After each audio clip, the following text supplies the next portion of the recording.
Welcome to MojoPlays, and today we're exploring the 20 biggest mysteries in Zelda games. For this list, we'll be looking at curious elements in the Legend of Zelda franchise that leave us with more questions than answers. Oh, and prepare for some spoilers for the whole series, including Tears of the Kingdom. What do you think is the biggest mystery in the franchise? Share your thoughts in the comments. Before we begin, we publish new content all week long, so be sure to subscribe and ring the bell to get notified about our latest videos. Timeline placement: The Legend of Zelda Breath of the Wild and Tears of the Kingdom. As I thought. This is not the world I know. Although not everyone was pleased with it, Nintendo's official timeline had a place for every mainline game in the series, until Breath of the Wild came out. It's true we've been told it's at the end of the timeline, but that's canonically split in three. Where exactly it sits is up to your imagination, according to director Hidemaru Fujibayashi. Well, with nothing official, it's been left up to fans to theorize which timeline it falls under, or how it merges all three. Tears of the Kingdom only made things more confusing with the memories of Zelda in the past. Nintendo seems to want to leave the timeline behind for now, so their concrete connection to the other games remains foggy. I will pour my sacred power into it. The Song of Storms: The Legend of Zelda: Ocarina of Time.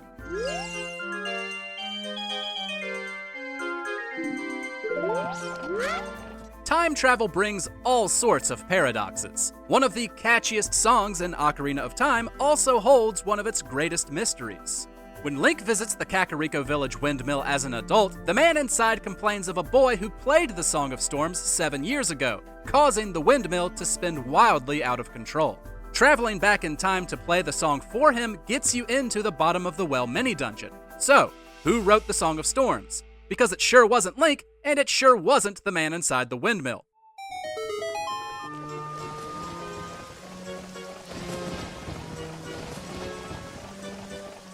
Majora's Mask also features the song and its composers, but as Termina is a parallel world never seen again, that's hardly an explanation.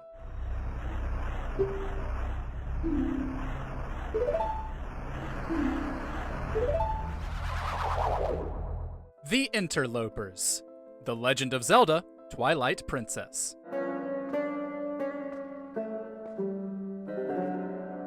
There are many pieces of Zelda lore and history that are kept vague.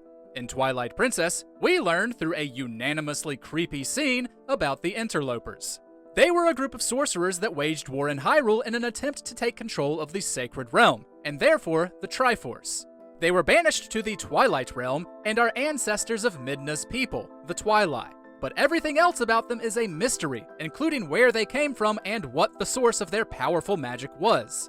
They're said to have been people of Hyrule, but that doesn't necessarily mean they were Hylian, and whatever their ultimate goal was in seeking the Triforce is lost to the game's history.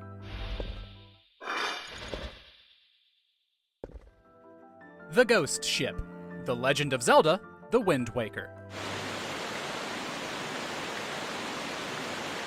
Nothing like a good old-fashioned haunting. In The Wind Waker, a mysterious ghost ship sails the Great Sea of Hyrule, appearing at different islands during different phases of the moon.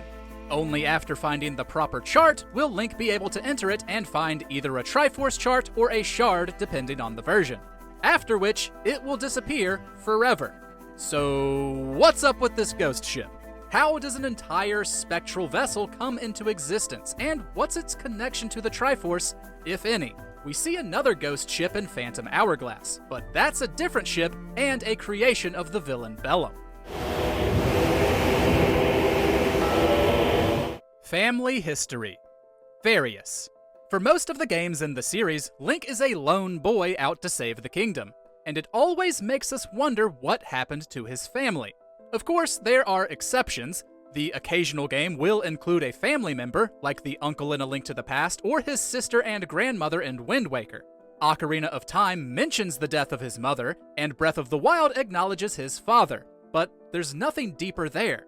The hero's family is missing from games like Twilight Princess and Skyward Sword, where Link is part of a tight-knit community. For the most part, Nintendo wants to keep him lonely, with any semblance of familial history being brief at best.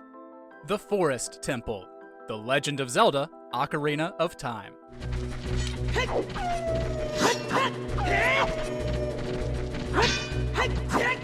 Adult Link's first dungeon in Ocarina of Time is one of the most mystifying places in the series.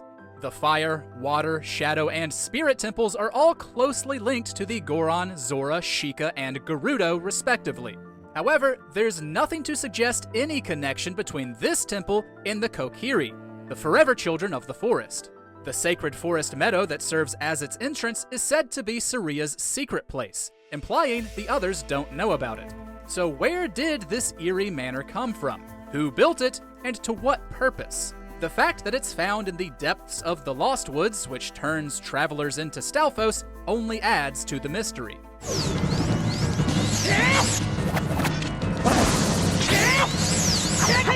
The Mysterious Hands. Various. One of the most bizarre NPCs in the series is a hand Link finds sticking out of a toilet. In both Majora's Mask and Oracle of Ages, you can help this unfortunate soul by giving them paper. Things get even weirder in Skyward Sword. In this entry, Link can meet a ghost hand inside the Skyloft Academy's bathroom. Only this time, the character is given a name, Feeny.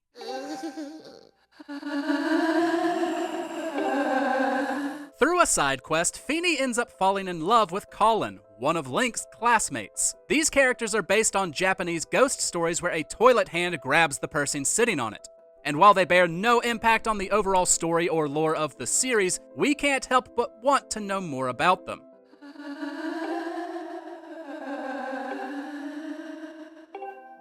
The Barbarian Armor, The Legend of Zelda, Breath of the Wild, and Tears of the Kingdom. It may only be a single armor set from an admittedly gigantic game world, but the Barbarian Armor holds the key to a big mystery within the new Zelda era. First appearing in Breath of the Wild, the description for the attack-boosting set linked it to an ancient warlike tribe from the Faerun region. The only other ancient race to be referenced were the Zonai, and so most assumed they were one and the same. But then Tears of the Kingdom was released, and we found out the Zonai were actually godlike beings from the sky who favored diplomacy over warfare. There are several viable theories floating around about the makers of this armor, but it remains unresolved in-game.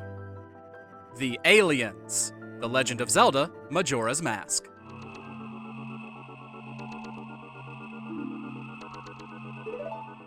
Clearly, not every mystery requires an answer, which is great seeing as how we probably won't get answers for most of them. In Majora's Mask, Link can help Romani defend her ranch from what she only refers to as them. Every year as the carnival draws near, these alien-like beings invade the ranch to steal its prized cows.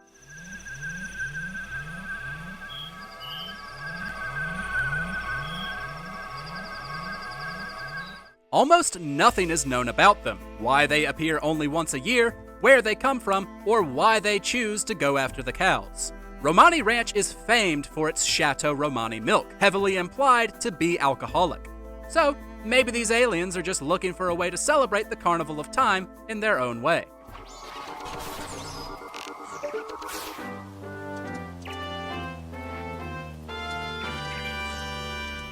The Rito Zora Problem. Various.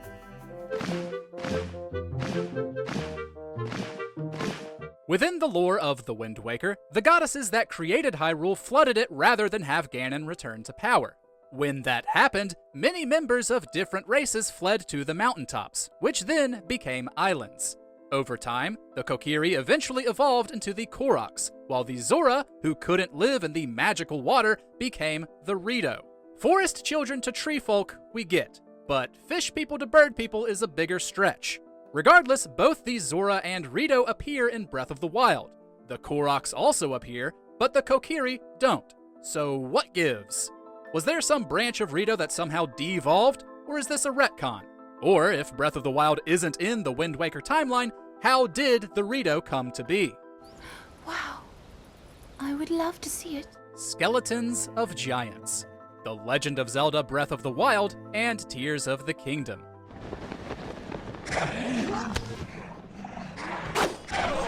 A side quest in Breath of the Wild takes Link to 3 distinct locations, each of which has a massive, whale-like skeleton. Fans have speculated that these bones belonged to several deities seen in other games: Levias from Skyward Sword, Oceus in Phantom Hourglass, and the Windfish in Link's Awakening.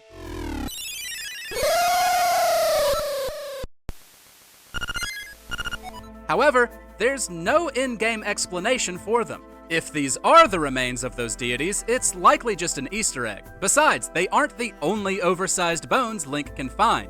In multiple places across Hyrule, you'll see gigantic rib cages, spines, and skulls of long-past behemoths. Tears of the Kingdom didn't give us any answers. In fact, Nintendo just added more giant skeletons.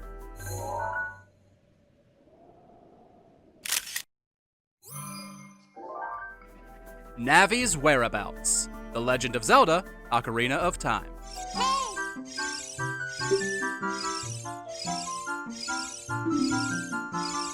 More than 2 decades later, and Navi's iconicism remains unmatched by most side characters in video games.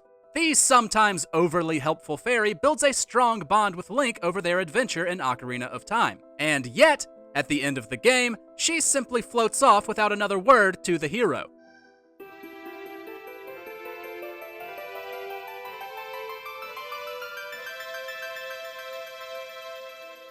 Maybe it's more thematically appropriate to not have dialogue between them, but Link begins Majora's Mask by looking for his friend before being sidetracked by the Skull Kid. We've never been given a definitive explanation as to why she left or where she went. This version of Link is also never seen again, save for his appearance as the hero's shade in Twilight Princess, so it remains a mystery.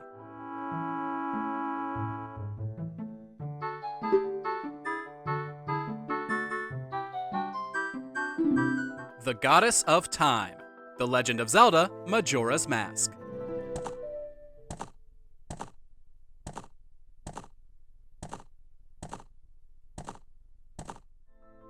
Majora's Mask is a peculiar game almost designed to be theorized on. One of its most enigmatic characters and pieces of lore is the Goddess of Time, who's never actually seen. She's mentioned a couple of times in the game, namely by Zelda during a flashback and Tattle during the confrontation with Skull Kid atop the clock tower.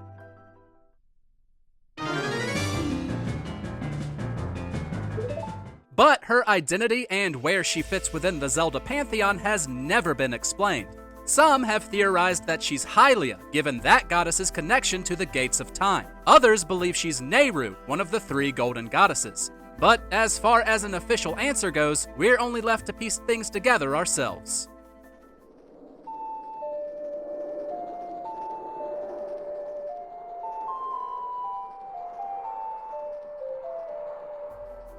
Across the Canyon, The Legend of Zelda: Breath of the Wild, and Tears of the Kingdom.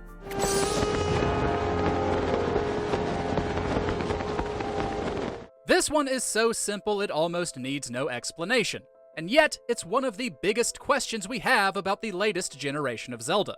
Just north of the already massive game world is a large canyon with a truly massive chunk of land on the other side. And we've been wondering just what exactly lay there since 2017. Some NPCs in Tears of the Kingdom give slight hints about different lands. Yona, for example, is from a different Zora's domain, but no information has ever been definitively given on it, presumably because everyone in Hyrule has their hands full with, well, everything else. The history of the Sheikah. Various.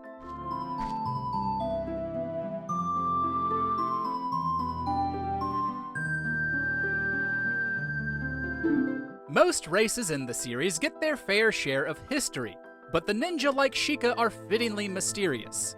They were first mentioned in Ocarina of Time, where Impa, one of the last remaining members, served as Zelda's protector and the Sage of Shadow. They're seen again on the brink of collapse in Twilight Princess, while Impa is the only one to appear again in Skyward Sword at the beginning of the timeline. Jump to Breath of the Wild, though, and the clan is thriving. Not only that, but they also had the technological wizardry to create the divine beasts, and the Guardians, to aid in the Great Calamity 10,000 years prior. Simply put, how in the world did that happen? It has been quite a long time, Link.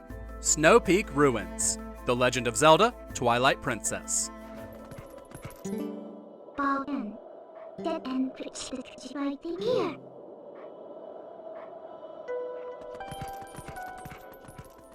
One of the most mysterious places in any Zelda game is also one of Twilight Princess's best dungeons. The Snowpeak Ruins are used as a home for a lovely Yeti couple, though it becomes clear very quickly that they did not build them.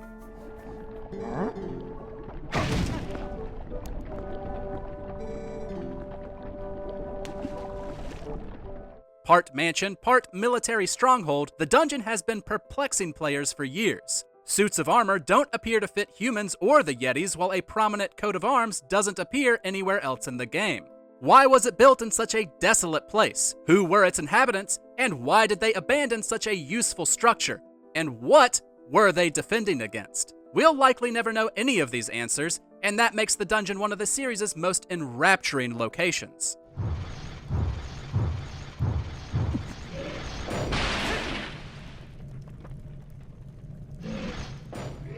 To be reborn. Various.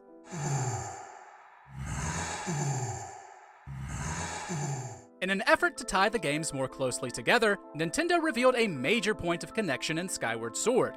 At the end, the Demon King Demise cursed Link and Zelda so that those with their blood would forever be haunted across time by his hatred. While that explains them, and why Ganon keeps coming back, it doesn't explain everyone else. They're far from the only recurring or reincarnated characters in Zelda. Impa, Tingle, Beetle, Dampa the Gravekeeper, and many other minor characters appear in multiple games that aren't connected. And I doubt any of them have beef with an ancient demon. We'll admit this is a bit of a silly mystery, but if you're going to explain some reincarnated characters, it's going to make us question the others. Majora's Origins. The Legend of Zelda: Majora's Mask.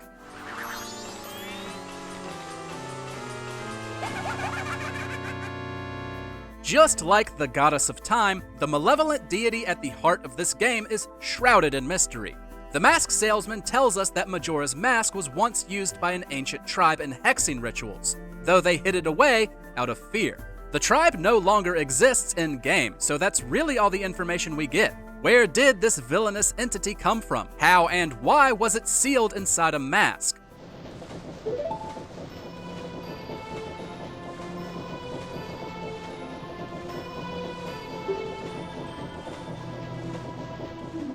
Furthermore, the relationship between the mask salesman and Majora brings up more questions. Inside the moon, Link comes across 5 masked children. By extracting certain files in the 3D remake, fans figured out that these children look just like the creepy salesman. So, what is his relationship with the mask other than simply seeking it out?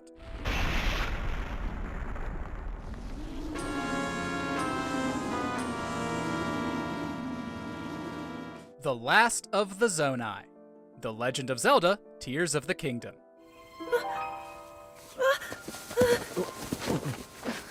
Where am I?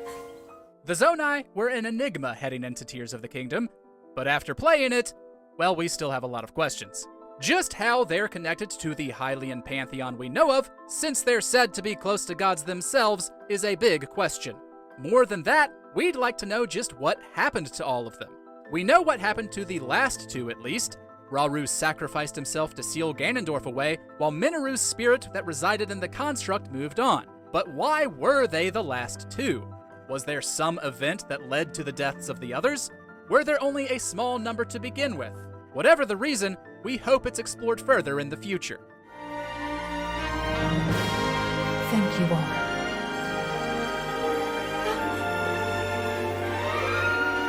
The Picori Legend. The Legend of Zelda: The Minish Cap.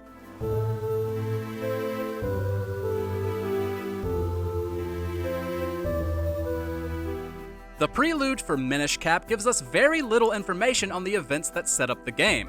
Once, Hyrule was under threat of being swallowed by shadow before the Picori appeared from the sky, giving a hero of men a powerful sword.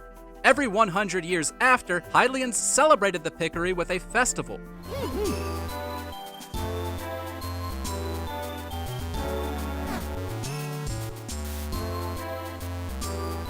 Was the shadow mentioned another instance of Ganon, or something else?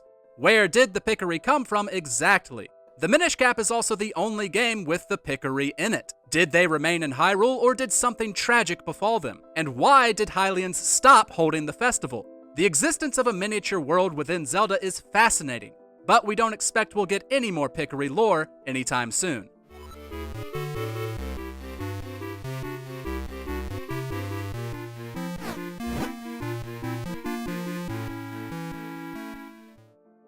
Check out these other great clips from MojoPlays, and be sure to subscribe and ring the bell to get notified about our latest videos.